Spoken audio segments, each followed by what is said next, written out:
Son las 7 horas con 42 minutos. Saludamos a la antropóloga Gabriela El Juri. Gabriela, muy buenos días. Quisiéramos conocer su punto de vista sobre esta situación que se genera en Cuenca, con efectos que tienen trascendencia no solamente en la política local, sino su relación con la política nacional. La incertidumbre que se genera en un proceso electoral que está por iniciarse, en el cual iba como una carta fija la posibilidad de una reelección del alcalde, un déficit de gobernabilidad y gobernanza que se presenta en el municipio de Cuenca tras la salida que será inminente del alcalde justamente en este complejo periodo para el país. Y está allí la razón y el fondo de por qué se llegó a esta situación. Un tema relacionado con derechos de participación de la mujer, con libertad, con amplitud en el ámbito político ecuatoriano. Con todas estas aristas, ¿cómo ve usted la compleja situación que se inicia en Cuenca, que tendrá un punto culminante, además, el próximo 29 de noviembre en las elecciones? Buenos días, Gustavo. Buenos días, Rosana, y a todas las personas que nos escuchan. Y bueno, gracias por la invitación a su prestigioso medio. Como usted ha dicho, la situación es compleja para la ciudad y creo que la complejidad, esa complejidad también requiere análisis complejos, análisis críticos, porque creo que hay varias capas las que están actuando en esto que estamos viviendo en Cuenca, ¿no? Por un lado, la violencia de género, efectivamente ejercida por el alcalde de Cuenca contra la concejal Diana González, con quien me solidarizo. Creo que ninguna mujer en la política debe atravesar lo que ha atravesado la concejal González, y la violencia política contra las mujeres, la violencia en la política lo que hace es desmotivar la participación de las mujeres en este ámbito tan importante para la sociedad, ¿no? Entonces, por un lado, este tema que es importante, que es la violencia política ejercida contra las mujeres, que no es el único caso, el de la concejal González, lo estamos viendo constantemente en el país en diferentes ámbitos. Pero por otro lado, y tampoco menor, es reflexionar también sobre esta deriva autoritaria y de crisis democrática que vive el país, y cómo también se enmarca dentro de este contexto la pugna del gobierno central con los gobiernos locales y por el control de los territorios. Y por otra parte, también creo que los cuencanos, las cuencanas, de cara al proceso electoral, también debemos discutir cuáles son esos grandes temas, esas grandes preocupaciones que tenemos como ciudad, como provincia, y que deben ser colocados sobre la mesa del debate con los candidatos que sabremos pronto quiénes serán. Ahora, Gaby, como habíamos indicado, hay mucha incertidumbre respecto de qué es lo que va a pasar con el municipio de Cuenca, qué es lo que va a pasar con el alcalde, qué va a hacer el alcalde durante estos 6 meses, si efectivamente se configura la posibilidad de que él no continúe al frente del municipio de Cuenca y que asume en este caso la vicealcaldesa Marisol Peñalosa. No obstante, por ahí se ha dicho que ella también tendría algún interés en participar en las próximas elecciones. Ella debería renunciar a su cargo y en este caso el Consejo Cantonal deberá elegir quién asume la alcaldía. Pero esto tiene serias implicaciones, como habíamos dicho, en la toma de decisiones en la ciudad, temas importantes. Ahorita mismo se está enfrentando una crisis respecto de la situación del transporte. Los ciudadanos, las ciudadanas, más allá de las 18 horas, prácticamente ya no pueden movilizarse a través del transporte público, y esto en definitiva es un problema, pero no es el único. Cuenca atraviesa varias situaciones y circunstancias complejas que deberían resolverse. Y efectivamente, yo no soy abogada, no sé cómo se resuelve el tema de la transición. Creo que todos los ciudadanos estamos un poco a la espera de saber hasta qué día, hasta qué fecha estará el alcalde, quién va a asumir ese cargo, cómo se reconfigura el Consejo Cantonal. También creo que hay una deuda grande frente a la ciudad. La ciudad tiene problemas enormes unos problemas que vienen desde la administración central y otros que también vienen desde la administración local, ¿no?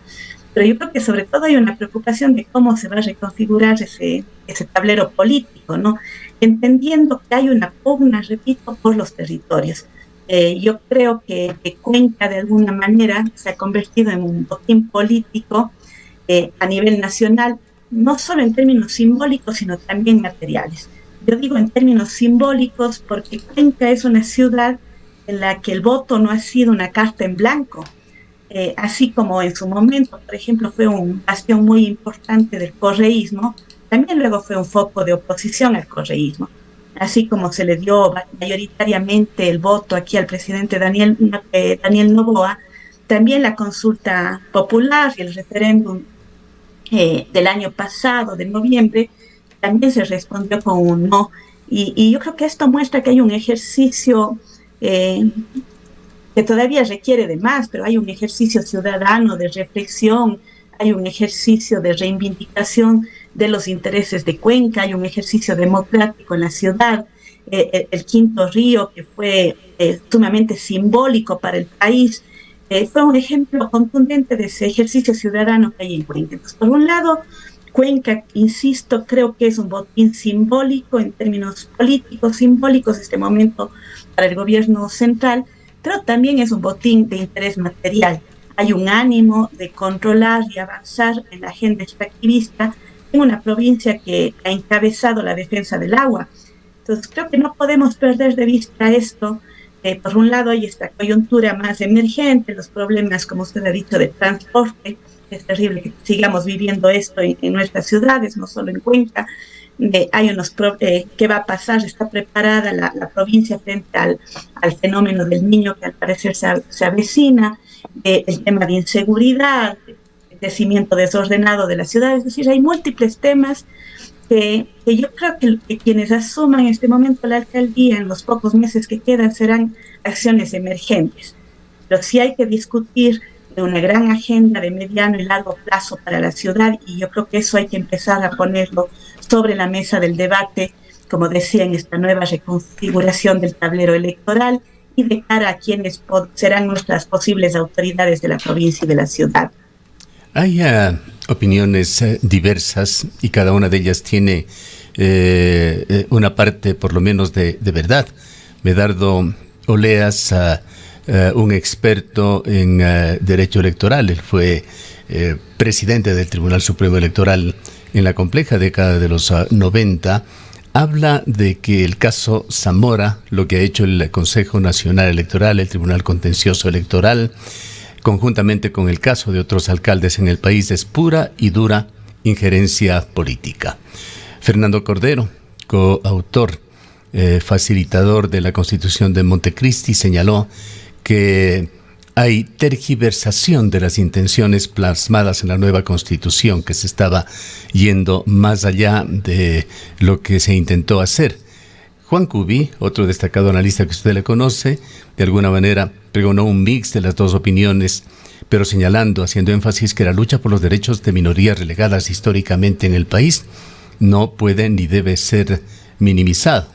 Caroline Ávila, frecuentemente acosada en las redes sociales, nos comentó también sobre su situación y señaló que ojalá todo este debate se hubiese centrado más en los derechos de las mujeres que en los aspectos de carácter político o de gobernanza. ¿Por dónde se queda usted en esto? ¿Qué efectos tiene en cuanto a los derechos de las mujeres este hecho relevante que también tendrá connotaciones históricas sin duda en la política local? Es compleja su pregunta y va a ser compleja la respuesta, Gustavo, porque las causas de las mujeres siguen siendo las más relegadas y muchas veces es un campo minado de opinión también, ¿no? Por eso yo a veces creo que entre todas las causas que había contra el alcalde se escogió la que más polémica causaría en la opinión pública. Digo la más minada porque es la que más polarización puede generar, ¿no? Porque las violencias contra las mujeres siguen estando presentes, no se han erradicado. Y claro, usted ha mencionado a varios personajes importantes que se han mencionado sobre el tema. Yo mismo los he escuchado en su radio. No le pude escuchar a a Juan Cubis y a las otras personas, a veces ser mujer nos pone en una condición más difícil de opinar sobre estos temas, porque también estamos sometidas a mayor crítica. Eso también da cuenta de la situación de las mujeres, no solo de las mujeres políticas, de las mujeres en lo político, en el ejercicio de lo público, ¿no?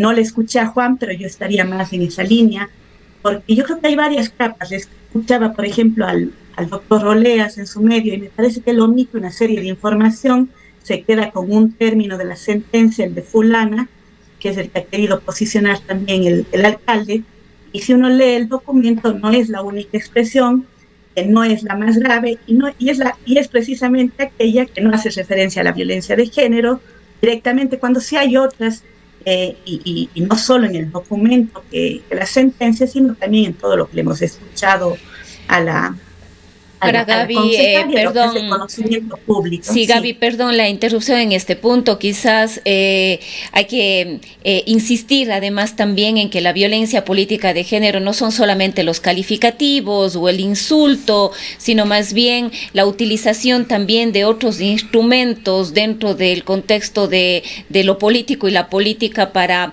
violentar de alguna manera a esa persona o obligarle a que cambie de posición o obligarle en este caso a que guarde silencio o se calle. Es decir, hay un montón de otras herramientas que la misma Diana González las aclaró y las comentó. O sea, no es solamente la violencia política el hecho de referirse de tal o cual manera a una persona. Exactamente, hay una serie de hechos. Creo que todo lo que, si uno lee el documento de la sentencia, pero también si le escucha a la concejal González, pero además hemos escuchado las expresiones del alcalde, que hasta el momento no reconoce además la violencia que ha ejercido, en eso no hay duda. Yo no tengo duda de que ha habido violencia de género. Pero volviendo a lo que mencionaba respecto a los comentarios, por ejemplo, del doctor Roleas o de otros personajes a nivel nacional, porque este es un tema que ha causado o ha movido la opinión pública a nivel nacional y de importantes juristas, politólogos, sociólogos. Y yo creo que ahí hay varias cosas. Primero, los analistas desde lo nacional, los que no vienen de Cuenca, no miran la complejidad de lo local y la violencia política que efectivamente ha existido. No conocen ese detalle, ¿no? O no lo miran. Pero por otro lado, y también hay que decirlo, desde lo local tampoco debemos abstraernos del contexto nacional de deriva autoritaria y de crisis democrática. Tenemos por un lado, y esa es la complejidad de este caso, por un lado tenemos la defensa de los derechos de las mujeres y la lucha contra la violencia de género, y por otro lado la defensa de la democracia y la lucha contra el autoritarismo y la concentración de poderes. Estas dos causas son importantes y a mi criterio, en lo que está ocurriendo en la ciudad, no pueden ser leídas por separado. Reitero, sin negar la violencia de ninguna manera de género o minimizarla, lo actuado por el Tribunal Contencioso Electoral tampoco puede ser leído al margen de lo que sucede en el país y de lo que estamos viviendo en términos de concentración de poder, de persecución a los alcaldes, de intentar inhabilitar a los actores políticos. El caso del alcalde de Cuenca no es el único, pero tampoco esa causa es la única que ha tenido el alcalde, ¿no? Entonces yo creo que la lucha y la causa feminista, que la comparto y que la defiendo, no puede renunciar y no debe renunciar tampoco a una postura crítica frente a estos contextos, como decía, de deriva autoritaria, de crisis democrática, que se expande en el país y en el mundo. Usted personalmente es también activa en redes sociales y en medios de comunicación. ¿Qué observaciones tiene sobre su accionar, los inputs que se reciben en este mundo de comunicación de no solamente doble vía, de múltiples vías? ¿Cómo está el tema de la violencia política en la ciudad? ¿Qué patrones observa? No solamente en las redes, en instituciones, en medios de comunicación. Gustavo, esto es permanente porque si bien efectivamente hemos avanzado en términos de instrumentos jurídicos y precisamente ese avance se ha logrado gracias a la lucha de los movimientos de mujeres. Estos avances que hoy nos permiten, por ejemplo, sancionar autoridades. No es el primer caso, recuerde que en el 2022 o 2023 hubo varios casos de ejercicio de este derecho de denunciar por demanda política de género. Si no estoy mal, incluso un alcalde de la provincia de Lojas, si no estoy mal, de Paltas, fue destituido en ese entonces. Es decir, hay estos instrumentos jurídicos que las propias mujeres que no han sido otorgados, que no han sido concedidos, que han sido luchados y conquistados a pulso. Sin embargo, lamentablemente, no siempre lo que ocurre por decreto se consigue en la práctica, porque las formas de violencia de género, que empiezan de lo más simple y terminan en los casos de violencia como los femicidios y todo lo que estamos también viviendo en el país en estos días, empiezan en lo cotidiano. Y es en lo cotidiano donde está naturalizada la violencia contra las mujeres. Vivimos una sociedad patriarcal, una sociedad machista. Y en esa sociedad machista, hombres y mujeres reproducimos cotidianamente los discursos de género. Fíjese en estos días, frente a la denuncia, una cosa es mirar la complejidad que está detrás del caso del alcalde de Cuenca, mirar estas diferentes capas.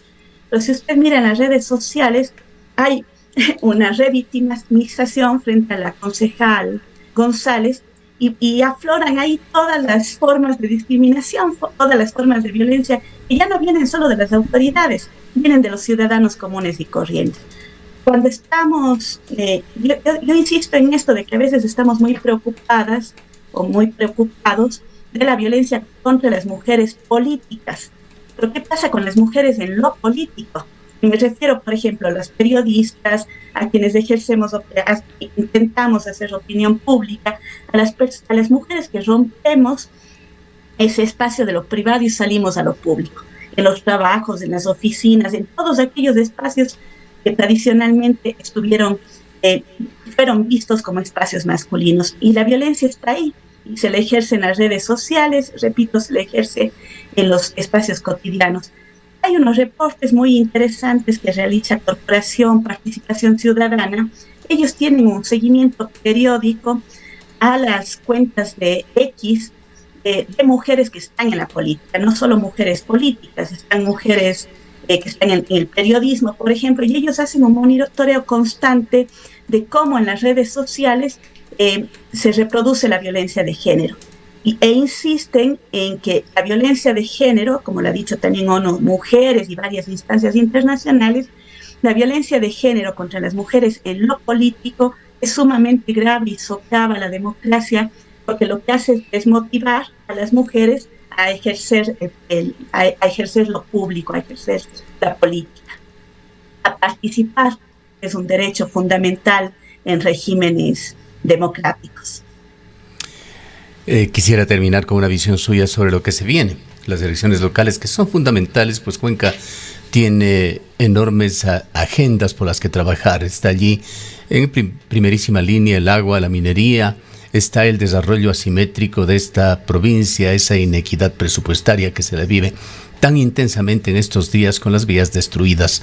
Una verdadera aventura, una situación temeraria el viajar hacia el sur, hacia el norte, hacia el occidente, hacia el oriente desde esta ciudad. Los temas generales de seguridad que van contaminando a Cuenca en forma vertiginosa. Y viene allí una situación de atomización política que se va a repetir. Adrián Castro no va, Zamora, forzado por las circunstancias, no va. Dos exalcaldes que se conoce consideran nuevas participaciones.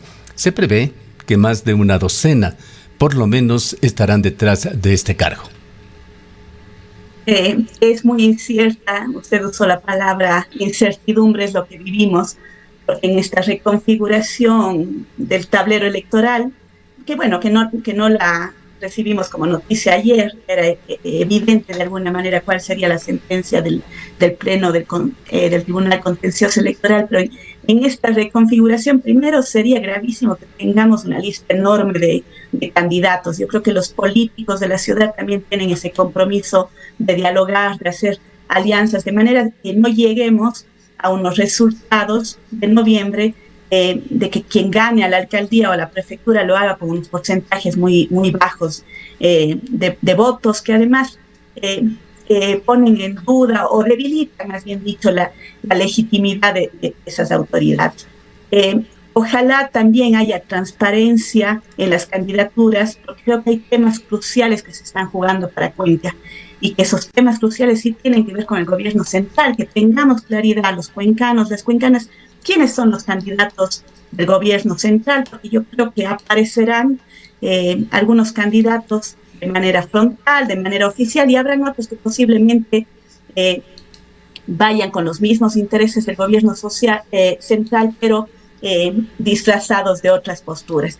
Y yo creo que aquí cumplirán un rol fundamental los medios de comunicación, las instancias ciudadanas que puedan propiciar espacios de diálogo y debate sobre esos temas que son cruciales para Cuenca. Usted ha señalado el de la vialidad, que ya parece una cantaleta cansona de los cuencanos, pero quienes nos movemos por las vías de la SUAY sabemos que cada día está peor. La defensa del agua yo creo que sigue siendo ese gran pacto social de Cuenca, de la SUAY, no solo de Quimsacocha, de todas las zonas de recarga hídrica. ¿Cuál va a ser la postura en un contexto en que sabemos que hay un ánimo extractivista desde el gobierno central? ¿Qué va a pasar con la defensa de la democracia? Yo creo que también tenemos que tener candidatos que sean frontales en la defensa de la democracia, y eso tiene que ver también con las autonomías, con el respeto a las decisiones que hemos tenido en las urnas. ¿Qué va a pasar con la recuperación de la ética en la política? También tenemos que pensar no solo en los alcaldes y en los prefectos, quiénes van a estar en los consejos cantonales. No puede la ciudad seguir en esta pugna permanente entre alcalde y gobernador, alcalde y concejales, que no es un debate y una disputa de ideas, de propuestas, sino finalmente parece ser unos temas incluso personales en momentos donde la ciudad está en el medio de estos conflictos sin resolver sus grandes problemas. El tema de descentralización y autonomía, usted lo ha abordado mucho, Gustavo, en su programa. Hay una serie de leyes, las reformas al COTAD, al LOCUS, que ponen en entredicho lo poco que hemos avanzado en temas de descentralización. Cómo esos nuevos candidatos van a hacer frente al tema de las autonomías. También el tema de planificación urbana y planificación urbana creo que es uno de los grandes problemas que tiene este rato el país, la ciudad. Es una ciudad que está creciendo en todos los sentidos turísticos, de crecimiento urbano, sin planificación. ¿Cómo se va a planificar la ciudad a mediano y largo plazo en temas de patrimonio, de turismo, de crecimiento urbano? ¿Qué vamos a hacer frente a estos problemas gravísimos que vive la ciudad de turistificación, de especulación inmobiliaria? Y yo creo que también, y esto es una opinión que no quisiera dejar de decirlo, ha habido una disputa constante con el gobierno central, que no es solo lo que está ocurriendo en este momento. Recordemos a la ministra de Gobierno diciendo que no dialogará con los alcaldes de Quito, Guayaquil y Cuenca. Recordemos a la vicepresidenta hablando de los alcaldes que le caen bien o mal. Recordemos la pugna por la presidencia de la AME. Entonces hay unos conflictos que están ahí, y yo creo que los cuencanos, las cuencanas, los azuayos tenemos esa gran oportunidad democrática de responder en las urnas, y yo creo que tenemos que hacerlo con coherencia, con memoria, con dignidad, porque también esta ciudad y esta provincia ha sido abandonada una vez más desde los gobiernos centrales de turno, pero también ha recibido una serie de agravios que no podemos olvidar cuando vayamos a las urnas. Bien. Muchísimas gracias por su presencia. Gracias a ustedes, un buen día. He escuchado a Gabriela El Khoury, ella es antropóloga, PhD en Sociedad y Cultura, docente universitaria. Son las 8:06. Dicen que tu casa no es solo un lugar, es un sentimiento.